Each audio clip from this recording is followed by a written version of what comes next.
En 30 minutos, MF Economía e Inversiones y Radio 1000 te traen los principales temas económicos del mundo y de Paraguay con Economía a 1000. Este podcast es presentado por la Bolsa de Valores de Asunción, promoviendo los valores del mercado. Buenos días, bienvenidos a una emisión más aquí de Economía 1000. Muchas gracias por la compañía, arrancando una nueva semana con muchísima información, por supuesto, económica, análisis, debates y también entrevistas aquí de primerísima mano, y en esta ocasión no va a ser la excepción. Y como todos los días, estoy en compañía de Ada Caballero. ¿Cómo estamos, Ada? ¿Qué tal? Bienvenida. Buen día, Prince, buen día a la audiencia, ¿todo bien y vos? Muy bien, aquí ya presta para iniciar una nueva jornada de Economía 1000 y como es habitual, tenemos que compartir las principales noticias económicas del día. Adelante, compañero. MF Economía e Inversiones presenta las principales noticias económicas de Paraguay y el mundo. De acuerdo con Bloomberg en línea, el presidente de Estados Unidos, Donald Trump, ha decidido extender hasta el 9 de julio de 2025 el plazo para imponer aranceles del 50% a las importaciones provenientes de la Unión Europea. Esta decisión se produjo tras una conversación telefónica con la presidenta de la Comisión Europea, quien solicitó más tiempo para avanzar en las negociaciones comerciales. La presidenta de la Comisión Europea expresó en una publicación en X que Europa está lista para avanzar en las negociaciones. La amenaza de Trump de imponer aranceles más altos se basa en su percepción de que la Unión Europea está demorando las negociaciones y apuntando injustamente a las empresas estadounidenses con demandas y regulaciones. Según cálculos de Bloomberg Economics, la imposición de estos aranceles podría afectar un comercio de bienes entre Estados Unidos. Y siempre en el mismo sentido, todo vinculado a Donald Trump y a las decisiones, acuerdos, anuncios que viene realizando el presidente de los Estados Unidos y que de un tiempo a esta parte, en los últimos días, puso cierto paño frío al contexto internacional con acuerdos, con prórrogas dadas a conocer, con grandes bloques económicos y obviamente indicadores económicos principales del mundo se vieron de alguna manera también impactados positivamente, por decirlo de alguna manera, y en ese sentido ámbitofinanciero.com da cuenta que Wall Street inició la semana con la mirada puesta en el informe de ganancias trimestrales de Nvidia que se publicará el miércoles. Se estima que las ganancias del primer trimestre aumentaron alrededor del 45%, alcanzando ingresos de $43.200 millones. Nvidia, una de las 7 magníficas tecnológicas, ha experimentado una caída del 2% en sus acciones este año, tras un incremento superior al 1000% entre finales de 2022 y 2024, impulsado por su liderazgo en chips de inteligencia artificial. Analistas consideran que este informe será clave para evaluar el impacto de la IA en los planes de inversión empresarial. Además, el informe de Nvidia podría influir en las relaciones comerciales entre Estados Unidos y China. La compañía anunció recientemente que asumirá cargos por $5.500 millones debido a restricciones estadounidenses en las exportaciones de su chip H20 a China. Siguiendo con la misma información, Ámbito Financiero dice que estas tensiones comerciales, junto con las preocupaciones por los déficits federales y el aumento de los rendimientos de los bonos del Tesoro, han generado volatilidad en los mercados. El Standard & Poor's 500 cerró la semana pasada con una caída de 1,3%, acumulando un descenso de 5,6% desde su máximo histórico de febrero. ¿Más información, Ada? Sí, en ámbito financiero informa que el gobierno argentino, a través de la Secretaría de Energía, ha implementado un nuevo procedimiento digital para que los usuarios puedan consultar y, en caso necesario, solicitar la revisión de su nivel de subsidio en el registro de acceso a los subsidios a la energía. Esta medida, formalizada mediante la resolución número 218, busca mejorar la focalización de los subsidios, minimizar errores y ofrecer mayor transparencia en el proceso. La plataforma Trámites a Distancia será la herramienta principal para que los ciudadanos realicen estas gestiones de manera ágil y segura. Además, se reforzarán los controles patrimoniales para evitar que personas que no cumplen con los requisitos accedan indebidamente a los subsidios. Se detectaron casos de usuarios que, declarando bajos ingresos, poseen múltiples medidores a su nombre, lo que sugiere la propiedad de más de un inmueble. En respuesta, el gobierno ha decidido que solo mantendrán el subsidio del 50% a aquellos que acrediten una situación de vulnerabilidad socioeconómica, mientras que los usuarios con más de un medidor recibirán un descuento del 30% sobre la tarifa plena. Información esta vez desde Brasil, puntualmente de Sao Paulo. La confianza de los consumidores brasileños avanzó por tercer mes consecutivo en mayo, impulsada por ganancias tanto en el indicador sobre la situación actual como en la medida de las expectativas para los próximos meses, mostraron datos de la Fundación Getúlio Vargas divulgados hoy. El índice de justamente confianza del consumidor de la Fundación Getúlio Vargas tuvo un aumento mensual de 1,9 puntos a 86,7 puntos.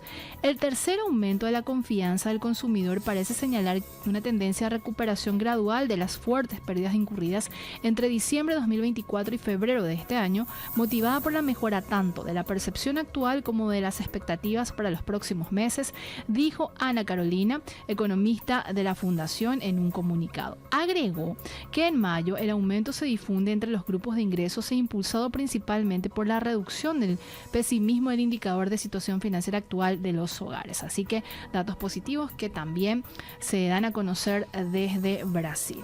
Y ahora hacemos un pequeño paréntesis aquí porque tenemos que compartir nuestra cifra habitual del día y también invitándoles obviamente a todas las personas a seguir escuchando capítulos anteriores de este programa porque estamos obviamente en Spotify buscando Economía a 1000 y también en nuestro canal de YouTube. ¿Qué cifra tenemos hoy para compartir, Ada? 5.000 a 7.000 desarrolladores de sistemas informáticos trabajan actualmente en el país, tanto en compañías de software como en bancos, financieras, industrias, importadoras y el sector público. También están presentes en hospitales, clínicas y diversas instituciones, comentó Pedro Yambay, director de la Cámara de Software del Paraguay. Si te interesa descubrir más detalles, podés escuchar el podcast completo en Spotify, búscalo en el perfil de Economía 1000 y mantenete al tanto de todo.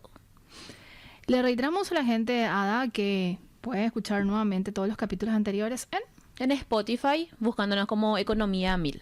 Y los artículos, también en YouTube. Así mismo, ¿y los artículos dónde pueden encontrar? Pueden encontrar en todas nuestras redes, también en nuestra página web. Nos pueden seguir también en Instagram, X y todas las redes. Así mismo, reiterando nomás a eso, porque mucha gente de repente quiere saber dónde están estos contenidos y evidentemente a veces no coinciden con el horario y pueden de hecho volver a recapitular todos los programas. Y en este bloque, antes de irnos al corte a la espera de nuestro entrevistado, quiero compartir algunos conceptos económicos que son de interés y obviamente tratando de construir justamente conocimiento en materia económica. Y qué mejor arrancar con esto de si alguna vez escucharon los agentes económicos. ¿Y qué es y qué son los agentes económicos? La literatura y la teoría económica habla que en economía llamamos agente económico a toda persona o entidad que participa activamente en decisiones relacionadas con la producción, el consumo, el ahorro, la inversión. Estos agentes son fundamentales porque sus elecciones individuales influyen directamente en el funcionamiento del sistema económico. Y para clasificarlo mucho mejor, se puede hacer en 4 categorías. La primera abarca a los hogares, que abarcan tanto, vale el juego de palabras, tanto a familias como a personas que viven y también viven solas. Estos toman decisiones como consumir, trabajar, ahorrar o invertir. El segundo grupo son las empresas, que incluyen a todas las organizaciones que realizan actividades económicas, ya sea con o sin fines de lucro. Y el tercer componente es el Estado, que actúa como regulador, prestador de servicios públicos y recaudador de impuestos. Por último, y el cuarto grupo incluye a los bancos centrales, que tienen un rol clave en la emisión de dinero y la estabilidad financiera. Otro concepto económico muy interesante que podemos explorar, y de hecho a la vuelta del corte vamos a compartir también algunos datos que dio a conocer recientemente el Instituto Nacional de Estadística, y estamos hablando de lo que se conoce como ventana demográfica o transición demográfica. ¿Qué significa? La ventana demográfica es una etapa clave en la evolución de un país. Se da cuando la mayoría de la población está en edad de trabajar, lo que representa una gran oportunidad para impulsar el crecimiento económico. Esta fase suele durar entre 30 y 40 años, aunque varía según cada nación y marca un momento en que la estructura poblacional es más joven y activa. De acuerdo con el Instituto Nacional de Estadística, aunque Paraguay avanza hacia un envejecimiento poblacional acelerado, las proyecciones indican que la proporción de personas en edad de trabajar apenas disminuiría hacia el año 2050. Esto significa que la ventana demográfica sigue abierta y se mantendría así al menos durante los próximos 25 años. Y en ese sentido, es urgente ya empezar el diseño de políticas públicas que aprovechen mucho mejor esto que se conoce como ventana demográfica y obviamente de donde se desprende también lo que se conoce como bono demográfico para aprovechar todo lo que puede generar en la economía en materia de desarrollo y crecimiento. Y hay otro concepto que está también ligado a la ventana demográfica y es la razón de dependencia demográfica, que es y que mide la presión económica potencial que recae sobre la población en edad de trabajar. La razón de dependencia demográfica total se calcula como el coeficiente entre la cantidad de personas menores de 15 años y mayores de 65 años respecto a quienes tienen entre 15 y 64 años considerados en edad laboral. Aunque se habla de dependencia, el término se utiliza de manera potencial, ya que no todos los menores o mayores están fuera del mercado laboral, ni todos los adultos están activos económicamente, da cuenta el Instituto Nacional de Estadística. Y el mismo INE señala que este indicador muestra una tendencia descendente desde mediados del siglo XX. En 1950 se registraban cerca de 99 personas en edad de dependencia por cada 100 personas en edad de trabajar. Para el año 2025, la cifra proyectada es de alrededor de 51 dependientes por cada 100 trabajadores potenciales, reflejando un cambio significativo en la estructura demográfica del país. Así que estos son conceptos muy interesantes que también deben de incorporarse dentro del conocimiento económico que se puede llegar a tener, incluso muy aislado de la pura economía, porque obviamente estamos hablando de la parte social y económica. Y no sé si te damos un poco de respiro, Luis, te saludamos, Maya. ¿Estás ahí presto? Voy a respirar 30 segundos. 30 segundos. Yo te invito, vamos a hacer una pausa, después vamos a decir quién es Don Luis. De hecho, ya saben la gente que nos está escuchando, pero vamos a darle un poco de tiempo. Así que vamos a la primera pausa y a la vuelta ya empezamos nuestra entrevista con Don Luis Tavera. Y ya lo tenemos aquí en piso, recobrando obviamente el aire, y le damos la bienvenida aquí en Ada. Luis Tavera, presidente de la Federación Paraguaya de Micro, Pequeñas y Medianas Empresas, FEDEPYME. ¿Cómo estamos, don Luis? ¿Qué tal? Bienvenido. Muchas gracias por estar con nosotros hoy. Gracias a ustedes. Bienvenido. Gracias, Prince, Ada. Un placer estar con ustedes y bueno, a las órdenes. Vamos a empezar nomás a hablar. Por supuesto, como amerita en cada entrevista, don Luis, y sos un gran conocedor del sector de las micro, pequeñas y medianas empresas, tenés una trayectoria, de hecho, de varios años, no voy a decir cuántos, porque si no vamos a... Unos cuantos. No, hasta yo puedo como dar a conocer mi edad, es broma. Y obviamente las MIPYMES han sufrido una transformación bastante importante de un tiempo a esta parte. Sin embargo, hay muchas cosas aún por hacer, pero vamos por lo positivo, si te parece, don Luis, en el sentido de cómo están las MIPYMES de un tiempo a esta parte. Se vienen acompañando con normativas, leyes que de alguna manera tratan de fortalecerlas. ¿Cómo lo estás viendo?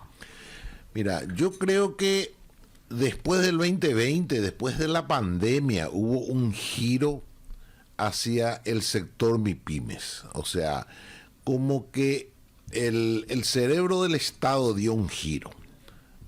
Por un lado, fue perjudicial la pandemia, sí. Muchísimas quebraron, muchísimas se perdieron empleos.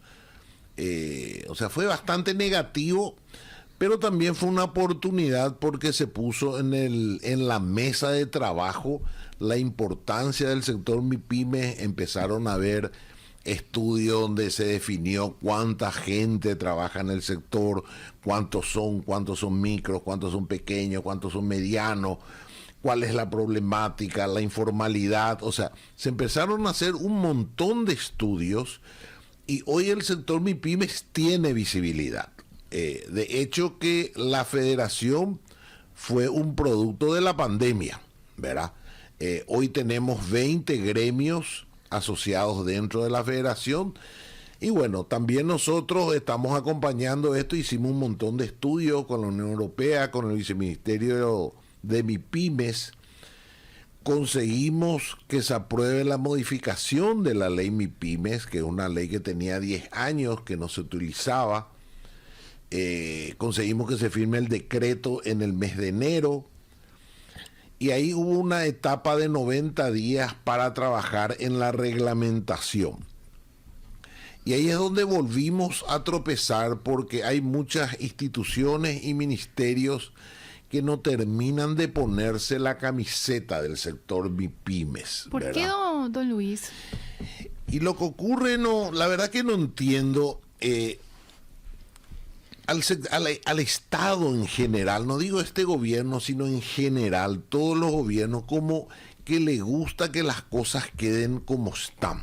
No les gusta modernizar, no les gusta modificar.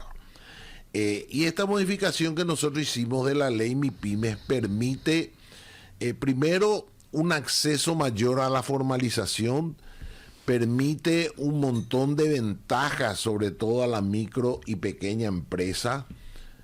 No tenemos que olvidar que la micro es el 88% de las MIPYMES, o sea, la gran mayoría son microempresas. Entonces, creemos nosotros que con esto va a permitir, digamos, una mayor competitividad que van a ganar. Pero para eso, por supuesto, tiene que estar involucrado la DENIT, porque tiene que pasarle los datos al MITIC y el MITIC al viceministerio de MIPYMES. Hasta hoy esa parte no hemos conseguido.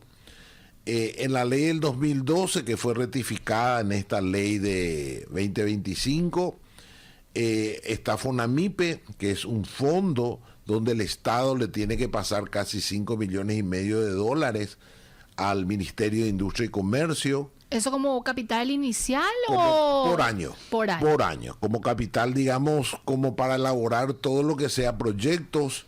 Nosotros tenemos que tener en cuenta que el viceministerio de MIPYMES, desde su creación, tiene un proyecto prácticamente irrisorio. Y si nosotros decimos que el 98% de las empresas son MIPYMES y le das un proyecto irrisorio, es como que no va a tener competitividad. Totalmente. Y no va a llegar. Entonces dependemos solamente de la ayuda extranjera, llámese Unión Europea, Banco Interamericano, Taiwán, y de esta manera siempre vos estás dependiendo de que alguien te dé el dinero, y no es lógico, y no es correcto como país. Entonces, el Ministerio de Economía tiene que transferirle los 5,5 millones de dólares por año, y todavía no lo está haciendo. ¿Verdad? Todavía no lo está haciendo y la ley fue aprobada en enero. ¿Verdad? No sabemos cuándo lo va a hacer. Sobre ese punto no hay un acercamiento, una mesa de diálogo, no hay ningún tipo de anuncio, don Luis. Y bueno, la mesa de diálogo lo hace el Ministerio de Industria y Comercio con el de Economía, donde nosotros, por supuesto, no participamos, ¿verdad? Como sector privado. Pero esa es una de las barreras, digamos, que se tiene. Entonces, todavía las otras instituciones no se ponen la camiseta del sector MIPYMES. Y también un poco nos preocupa que estamos en el mes 5. Sí. O sea, como que nos comimos casi el primer semestre. Y bueno, esperamos que la reglamentación salga del Ministerio de Industria y Comercio a la presidencia esta semana o la semana siguiente. El ministro está de viaje, creo que llega esta semana, entonces ahí seguramente se va a reactivar. Porque de ahí va a tener otra vez un periodo de estudio en la presidencia, pero bueno, esperemos que, como el mismo presidente firmó el decreto y la reglamentación es básicamente cómo va a funcionar, y bueno, va a ser una cuestión rápida y tiene que, como yo siempre digo, no sé por qué vas a dar tantas vueltas a una reglamentación si las instituciones, las diferentes instituciones, llámese Ministerio de Trabajo o llámese IPS o el Ministerio de Economía, tienen que hacer cumplir la ley, porque la ley tiene más peso que una reglamentación, obviamente. ¿Es cierto? Bueno, entonces estamos ahí un poco, te diría que trancados, estamos un poco trancados, pero creemos que se va a destrabar ahora con la vuelta del presidente, que también va a venir con el ministro de Industria, y bueno, ahí creo que en 8 días podemos hacer. Esto le da una posibilidad muy importante, sobre todo a la micro y pequeña, le va a permitir un acceso, primero pagar un poco menos del salario mínimo, hacer contratos diferenciados, poder acceder a la seguridad social, poder acceder a las certificaciones sin costo por un periodo de 3 años, agilizar el acceso a la cédula MIPYME en forma online y mucho más rápida con los datos directamente de la DENIT. Entonces, ahí es donde nosotros vemos un panorama sumamente positivo. Por supuesto que los primeros resultados los vamos a empezar a ver recién a fin de año y posiblemente a partir del año que viene, el primer semestre, seguramente, porque tiene un proceso lento. Si para la reglamentación y para la aprobación de la ley tardamos 2 años, imagínate lo que va a llevar comunicar esto, porque hay que comunicar a Asunción y Central, Totalmente. pero también al interior del país. Entonces, hay un trabajo muy, muy importante. Pero creemos que esto le va a empezar a dar el primer puntapié. No es la solución total, pero le va a dar un puntapié muy importante. Don Luis, mencionaste un punto que generó muchísima controversia dentro de esta ley, recuerdo, y que era lo del pago por debajo del salario mínimo. ¿Se podría profundizar un poco más en esta arista y obviamente reforzar ese mensaje de por qué se planteó dentro de la ley de alguna manera establecerse como un salario diferencial y ciertas condiciones también al ser micro y pequeña empresa? O sea, hay que tener en cuenta la empresa micro. Sí. Es la que factura hasta 560 millones por año, lo cual te da un promedio de facturación máximo de 50 millones por mes. Sí. Por mes. Hay 400.000 empresas micro. O sea, microempresas 400.000. 88% de todo el sector. ¿Estas 400.000 son las que tienen cédula MIPYME? ¿Son las formales No, o cómo no, se no, cataloga o dentro del conjunto? O sea, para ser formal, Sí. vos tenés que estar inscrita en la DENIT primero, Sí. y tenés que estar inscrito en el Ministerio de Trabajo y en el IPS. Correcto. Estas empresas, 400.000, la gran mayoría tienen RUT, pero no están inscritas ni en el IPS ni en la DENIT. Solamente un 13 a 15%, es un poco variable, Sí. de las MIPYMES están inscritas en el IPS. Perfecto. Esa es la realidad del escenario. Entonces, como yo siempre digo, cuando vos tenés una realidad, entonces tenés que empezar a ver cuáles son las causas por las cuales las empresas no tienen una cosa o la otra. Y ahí empezamos a estudiar que de las 400.000, el 50% no factura más de 10 millones. O sea, son empresas muy chiquitas. Después vos tenés más o menos un 25-30% que no factura más de 30. Siguen siendo pequeñas. Y las empresas que facturan entre 40 y 50 son muy pocas. Entonces, la gran cantidad de la microempresa tiene muy poca competitividad y muy poca productividad. Entonces, contrata gente que no tiene ningún tipo de conocimiento, ni estudio ni capacidad. Entonces la microempresa actúa de escuela. Y por supuesto no le paga todo el salario mínimo, porque no puede, no es que no quiere, no puede, porque si vos facturás 15 millones por mes, o 20 millones, o 25 millones por mes, No te da. no te da. Exacto. Esa es la realidad, Sí. porque es facturación, no es ganancia. Claro. Es facturación, Claro. hay que tener en cuenta eso. Esta gente no maneja márgenes más que entre 10 a 20%. Esa es la realidad del mercado. Entonces tiene un funcionario que no gana más de 2 millones de guaraníes. Incluso hay un estudio que hizo el Ministerio de Trabajo, hará unos 5 años más o menos, donde decía que la microempresa pagaba como máximo el 72% del salario mínimo. 72. Entonces nosotros dijimos, bueno, si el estudio dio 72 y la ley decía luego 80, mantengamos la ley, Ok. ¿verdad? Sí. Y que vos puedas pagar la seguridad social en base al 80, Perfecto. también. Eso habíamos conseguido con el IPS, incluso el IPS se reunió el consejo, nosotros trabajamos mucho con ellos, aprobaron una reglamentación de aprobación de eso, Luego fue la gente del Ministerio de Trabajo y le pidió que borren con el codo lo que habían aprobado. Y volvieron a sacar otra resolución anulando la resolución que hacía. Ya. ¿Verdad? Y lo que yo digo es que si una ley dice de que vos vas a hacer tu aporte con el 80% del salario mínimo y vos tenés que cumplir la ley. Porque con ese criterio la ley dice que yo tengo que tener todos mis funcionarios en el IPS y si no tengo alguno voy a decir, y no tengo nomás. No, hay que cumplir la ley, ¿verdad? Entonces, bueno, ahí tenemos un impasse por el momento. Todavía no se destrabó esa parte con la previsión. No se destrabó, pero la reglamentación tiene que estar de acuerdo a lo que dice la ley y no lo que dice el ministro o el presidente de la institución. Por una cuestión de prelación de leyes, claro, obviamente. si querían objetar, la oportunidad era en el Parlamento. Ahí era la oportunidad, pero una vez que el Parlamento aprobó la ley, que el presidente firmó el decreto, y hay que reglamentar en cómo hacer para cumplir solamente lo que dijo la ley. Don Luis, pero ¿cuál fue el argumento del Ministerio del Trabajo para decir una cuestión ahí de derechos y demás? Y yo lo que creo es que se sigue viendo un escenario no real, ¿verdad? El escenario real, ¿cuál es? Todos tienen que ganar el salario mínimo. Entonces se piensa que una empresa que factura 20 millones de guaraníes es la misma cosa que una empresa que factura 1.000 millones de guaraníes.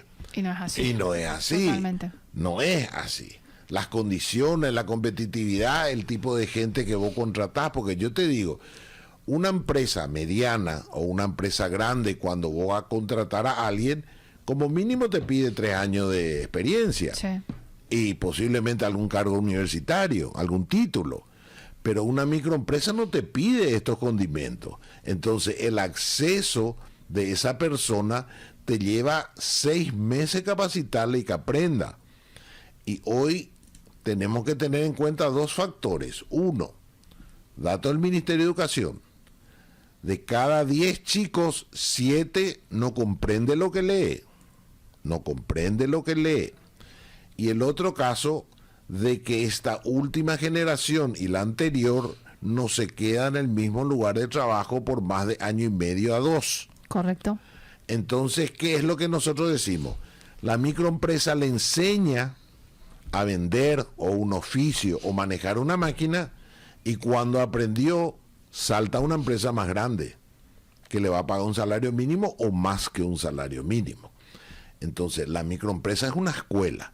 Entonces si vos no tenés la mirada general, todo el escenario de cuál es la realidad, entonces vos empezás a legislar con las características que tienen algunos países mayores en la región o con ideas que vienen de Europa o de primer mundo, pero nosotros no somos un país de primer mundo. No, y aparte aumentás la brecha, ¿verdad? Digo, entre una micro y una quizás pequeña hasta mediana, en lugar de ir acortando, digo, con estrategias más puntuales, ¿verdad? Claro, por eso vos tenés que mirar qué es lo que hicimos nosotros. No, por eso que costó tanto en el Parlamento. Sí.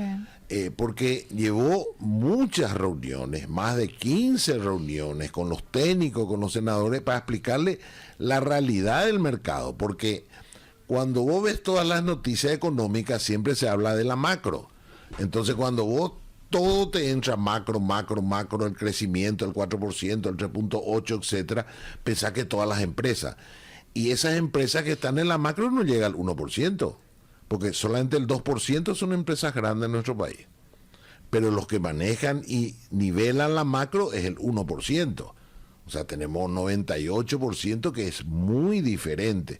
Entonces hay que empezar a construir para dotarle de competitividad, para que tenga productividad, para que tenga acceso al sector financiero, para que pueda lograr un crédito. O sea, todo ese trabajo previo hay que hacer y naturalmente en la medida que vos creces y vos te vas formalizando, porque los mejores mercados que pagan más por los productos te exigen formalización y te exigen certificaciones. Totalmente. Entonces la empresa se obliga a eso. Entonces creo que el Ministerio de Trabajo tuvo una mirada no correcta de la realidad, ¿verdad? No correcta de la realidad. Pero esperamos siempre sentarnos en una mesa de diálogo y que esto se modifique y se cambie. Don Luis, para modo de compensar, digo, analizando y tomando en consideración esto que estás mencionando de la realidad como un punto focal ahí, 80% sobre el salario mínimo. ¿Esto tiene como una contrapartida, menos horas de trabajo o algo parecido? ¿Se le va a calcular sobre el 80% de salario? Obviamente, o sea, el salario va a ser el 80% del salario mínimo y sobre eso va a ser el aporte que van a hacer también los trabajadores. ¿Cómo se va a hacer? ¿Está también dentro de la ley o no? No, lo que pasa es que si los estudios dicen que hoy el salario en negro sí, no llega al 72%, imagínate, o llega al sí, 72%, lo que nosotros estamos planteando es un salario 80% del básico, sí, pero que pueda acceder a la seguridad social y que pague la seguridad social por el 80%. Incluso lo habíamos planteado, se pueden dar menos prestaciones. claro, Se por eso estoy pueden dar preguntando. Sí. Claro, menos prestaciones. Incluso, por ejemplo, los padres no entraban con el 80%. Y si vos querés que entren tus padres, porque nosotros tenemos que tener en cuenta que el empleado de la microempresa es el joven. El joven normalmente, en la mayoría de los casos, sus padres no llegan a 60 años. Y IPS te atiende cuando vos pasas los 60. Es cierto. Entonces hay una faja enorme que no van a usar. O sea, se hizo todos esos estudios en forma conjunta con el IPS. No es que lo hicimos nosotros nomás, con el IPS. Pero por supuesto, en grado de prelación, evidentemente el Ministerio de Trabajo está por encima del IPS. A pesar de que el IPS es un ente privado, Sí. porque no es un ente estatal. Funciona con el aporte obrero patronal, es privado. Pero bueno, entonces lo que se dijo es, bueno, que se pague el 80%, que se formalice, total, esa persona no va a estar más de un año y medio, y después va a buscar otro empleo, porque ya tiene una capacidad diferenciada. Entonces es natural que vos te vas a ir a buscar mejor salario, pero mientras tanto vos ya vas a ser una persona formal. Eso le da una garantía al trabajador y también le da al empleador. Porque si algo le ocurre en su puesto de trabajo, el empleador está cubierto también. ¿Verdad? Ambos, es una ventaja para ambos la seguridad social, no es solamente para uno. Pero cuando hablamos de la seguridad social, yo creo que hay que empezar a hablar en una modificación de la Carta Orgánica. Del IPS. Del IPS. Nosotros tenemos que tener en cuenta que los fondos de salud del IPS están en quiebra. ¿Verdad? Una quiebra técnica. Deben más de 500 millones de dólares, no tienen ningún tipo de condición de pagar la deuda de salud. Hace 3 años ya están usando parte de los fondos de jubilación para salud. Para salud. Entonces ya se está desfondando los fondos de la jubilación. ¿Verdad? Por eso que hablan del 2030, del 2035. Claro, si vos empezás a usar para salud. Entonces hay que buscarle una solución a los fondos de salud, que no pasa por darle 1% más o 0,5% más, no pasa por ahí. Pasa por una reestructuración. Y pasa por una reestructuración porque las enfermedades más graves, catastróficas o como le llamen, le lleva el 60% del presupuesto. Y eso es porque los fondos del Ministerio de Salud son bajos para esas enfermedades. Así mismo. Eso debería hacerse cargo el Estado, porque la gran mayoría de los que están ahí entraron por recursos de amparo, ¿verdad? Entonces, creo que hay que tener una mirada más amplia sobre la seguridad social y empezar a tener prestaciones diferenciadas, precios diferenciados, o sea, para que más gente ingrese, pero para nosotros, o por lo menos personalmente para mí, la obligatoriedad debería ser en la jubilación, para todos los ciudadanos. Todos los ciudadanos tenemos que tener jubilación. Y la salud, bueno, que sea un poco más opcional. Tenemos un Ministerio de Salud, tenemos un Estado que nos tiene que dar la salud. Tenemos hospitales, centros de salud, etcétera. La posibilidad también de pagar un seguro privado si es que dan las condiciones. Si es que dan las condiciones. Sí. La jubilación sí es una necesidad para todo ciudadano. Por eso te digo que creo que hay que tener una mirada más amplia, ver cuál es la realidad de nuestro país. La seguridad social en todos los países está teniendo problemas. Es cierto. Porque hoy los costos de la salud son demasiado altos. Con una población envejecida acelerada, ¿verdad? Claro, y a nosotros la gente va teniendo edad, porque nosotros hace 20 años venimos diciendo que tenemos la población joven. Después de 20 años yo no creo que seamos jóvenes. Hoy hay una tendencia cada vez de tener menos hijos, ¿verdad? Son realidades. Entonces, creo que hay que tener una mirada general de todo esto y empezar a construir de a poco sobre una realidad y no empezar a traer recetas de afuera que incluso no funcionaron las recetas de afuera, porque todos están revirtiendo de vuelta a la seguridad social. Don Luis, tengo una batería de consultas y yo sé que Ada también, pero le estoy quitando las preguntas. Así que vamos a seguir abordando el tema de la situación de las MIPYMES, los desafíos, también otras propuestas que surgieron en torno a toda esta cuestión del empleo, la parte laboral y cómo va a impactar también en las MIPYMES. Te quedas con nosotros hasta el final, ¿cierto, Luis? ¿Estamos con quién, Ada? Luis Tabela. Que te iba a cambiar ya. Sí, ya le iba a cambiar la pedida. Tabela. Luis Tabela, ahí está. Sí. Presidente de la Federación Paraguaya de Micro, Pequeñas y Medianas Empresas. ¿Fede MIPYMES o Fede MIPYME nomás? ¿Dónde? Ahí hay una gran duda si es Fede MIPYME o Fede MIPYMES. Algunos dicen que la palabra es con S, otros dicen que la palabra es sin S.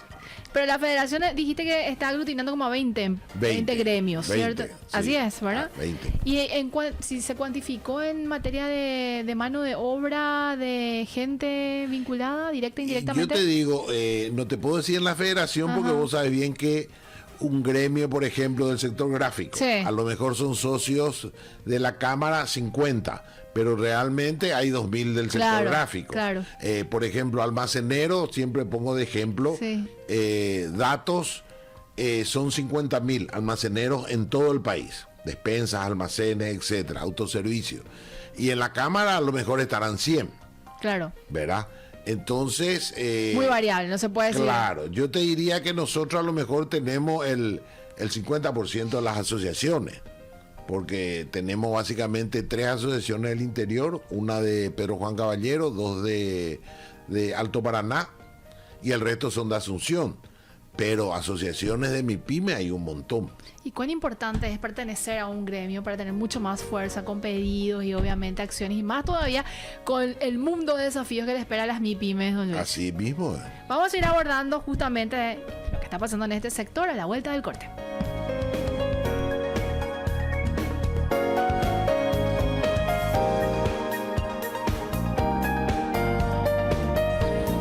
Escuchando Economía 1000, muchas gracias por la compañía. Seguimos aquí con don Luis Tabela, presidente de la Federación Paraguaya de Micro, Pequeñas y Medianas Empresas, Fede MIPYMES. Ya le van a Fede MIPYMES, hablando sobre los avances y desafíos de las MIPYMES en Paraguay. Don Luis, muchísimos temas todavía por abordar contigo, pero me gustaría puntualizar sobre algo en particular. 2%. El famoso planteamiento que tengo entendido no salió todavía de una de las cámaras del Congreso Nacional de este proyecto que plantea parte del seguro de desempleo y que va a ser un aporte, obviamente, obrero patronal. ¿Cómo lo están viendo ustedes como MIPYMES, considerando la carga financiera que ya tienen y más esta posibilidad de que se plantee, vamos a hacer un seguro de desempleo con este aporte? Mira, este es un proyecto que nosotros lo elaboramos cuando la ministra era Carla Basigalupo.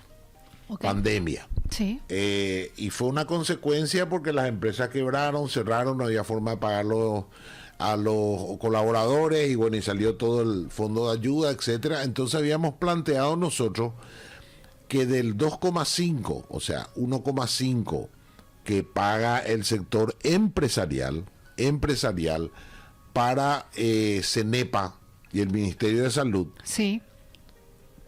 Se vaya directamente para el Fondo de Desempleo. Así se iba a financiar. Claro, así se iba a financiar ese proyecto que ahora se reactivó. Ok.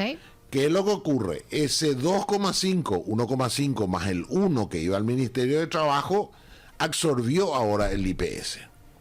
¿Cierto? Salió una ley, absorbió el IPS y ahora el Ministerio de Economía va a tener que poner los fondos para SNPP y SINAFOCAL. Entonces desapareció ese fondo. Entonces ahora quieren reactivar el fondo de desempleo, pero dicen que el trabajador va a poner el 1 y el empleador va a poner el 1. Entonces estamos hablando del 2%.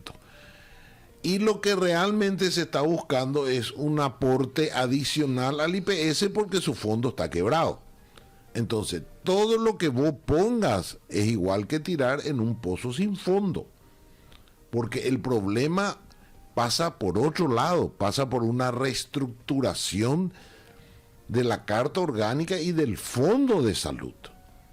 Esa es la realidad. Porque hay un estudio que según me dijeron que hizo el IPS, que el promedio que necesita el IPS de salario es 4,5 millones o 4,800,000. Como para tener una cobertura. Para tener una cobertura. Entonces estamos hablando de algo imposible. Es cierto. Porque el día que el salario mínimo llega a ese número, seguramente la necesidad de ello va a ser 15 millones de guaraníes. Totalmente. Entonces, hay un problema de fondo que nadie quiere tratar, que es manejar un vademecum diferente, revisar un poco los contratos laborales, revisar la administración, revisar la compra de medicamentos. O sea, hay que hacer una modificación, manejar diferente la gobernanza. Se había presentado un proyecto de gobernanza que está guardado. Entonces, creo que si nosotros no tomamos en serio este programa, el 1, el 2, después van a salir, ahora necesita el 2, ahora necesita el 3, ahora necesita el 1, porque es un barril sin fondo. O sea, primero tenés que cubrir los 500 millones, ¿verdad? Que es la deuda nomás luego, pero es una deuda que se acumula y se acumula y se acumula. Esa es la realidad. Don Luis, y efectivamente para una pequeña empresa sobre todo es casi inviable también hacer un aporte adicional como eso, por más que sea 1%, o sea, un 2%. Como yo siempre digo, si vos tenés un problema, un producto, sí, vos tenés una empresa y vos tenés un producto donde todos los días en la prensa dicen que tu producto es malo. Yo hago vaquero y todos los días dicen que el vaquero que yo hago es malo, que no se encuentra, que me quedó chico, que me quedó grande, que me quedó un lado más largo que el otro, etcétera. Y después te digo, ¿sabes qué? Ahora voy a subir el precio de mi vaquero y quiero que me pagues. Y esto es lo que está sucediendo con IPS. Si vos todos los días estás viendo algún problema que tiene el Fondo de Salud y después me decís, ¿sabes que a partir de ahora tenés que poner 2% más para pagar? El planteamiento que ellos dicen en algunas cosas es, el Fondo de Maternidad no tiene sustento. Se le dijo al Parlamento cuando se aprobó hace años el Fondo de Maternidad, no tiene sustento. Y no nos hicieron caso al sector privado. Bueno, eso hoy crea un déficit. Es cierto. El aguinaldo se le dijo, no te puedo pagar 13 salarios si vos aportaste por 12. Es cierto. No tiene sustento, pero el Parlamento aprobó políticamente igual. Entonces, si seguimos aprobando cosas sin sustento, obviamente el Fondo de Salud y el Fondo de Jubilación va a tener problemas. La verdad que es un tanto crítica la situación y no se están haciendo, vamos a decirle, las acciones en ese sentido, porque al final vamos a tener que de alguna manera cargar y ya a la vuelta está justamente esta situación muy complicada, don Luis. Me gustaría abordar antes de irnos y agradecerte infinitamente tu tiempo también, don Luis, sobre este tema de la reducción de las horas de trabajo semanales, que también ustedes tuvieron una posición bastante, vamos a decirle, directa sobre esta propuesta. ¿Podrías de alguna manera compartirnos cuál es la posición, la opinión que tienen al respecto, don Luis? Mira, hace 30 minutos estamos hablando de cuál es la realidad de nuestro país, cuál es la realidad de las pymes y sobre todo de la micro y de la pequeña empresa. Sí. Entonces de repente vos le vas a decir a una microempresa o a una pequeña empresa, que es prácticamente el 95% del sector MIPYME, a partir de ahora que no es luego competitiva, que no es luego productiva, que es luego informal, le vas a decir, ¿sabes qué? Ahora vas a tener que tu gente va a tener que trabajar 40 horas, o sea que vas a tener que contratar una persona más. Y a la empresa grande que tiene 3 turnos, le tenés que decir, bueno, ahora vas a tener que contratar un turno completo más. ¿Verdad? Uh-huh. Entonces, ese sobrecosto se puede hacer, y sí, se puede hacer, pero ese sobrecosto ¿quién va a absorber? El consumidor. Ese sobrecosto va a acceder el consumidor. ¿Por qué? En los países que empezaron a hacer esto hay una diferencia de tecnología gigantesca. En sus industrias, en sus empresas hay máquinas, hay tecnología. Claro. En nuestro país hay mano de obra, hay dos brazos. Es muy diferente. Entonces vos le podés hacer trabajar más a la máquina y podés suplir el horario, porque es la máquina que trabaja. En nuestro caso no. Cuando alguien trabaja 8 horas y de repente 10 personas van a trabajar todos 40 y te va a faltar 2 personas seguramente. Así mismo. Entonces no es real. Quiero creer la buena intención del parlamentario, pero no es real para un país como el nuestro. Esa es la realidad. Nosotros tenemos diferencia hasta en los países de la región, que tienen economías mucho más altas. Y te doy un ejemplo rápido para que vos visualices. Una pequeña empresa en nuestro país factura hasta $500,000 año. En la región, $4 millones año. Allá, 8 veces más. Sí. Una mediana en nuestro país factura $1 millón año. En la región, $13 millones año. Entonces, cuando una pyme de Paraguay se junta con países, con pyme de Brasil o Argentina, tenemos diferencia de 8 veces más o 13 veces más en tamaño, en tecnología, en productividad, en competitividad, en capacidad, etcétera. Entonces, si seguimos viendo lo que hacen los otros sin mirarnos para adentro, y es difícil que crezcamos.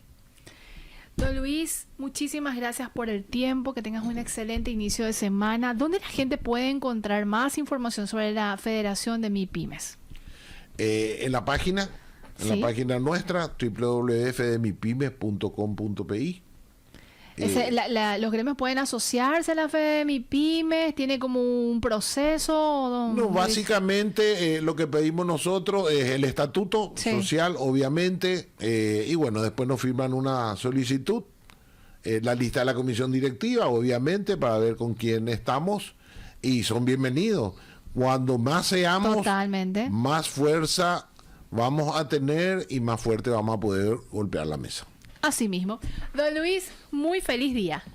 Gracias, igualmente para ustedes. ¿Estuvimos con quién, Ada? Luis Tabela, presidente de la Federación Paraguaya de Micro, Pequeñas y Medianas Empresas, FEDEMIPYMES. Nosotras nos despedimos. Mañana nos encontramos puntualmente a las 11. ¿Te parece, Ada? Que tengan un excelente inicio de semana. Este podcast es presentado por la Bolsa de Valores de Asunción, promoviendo los valores del mercado.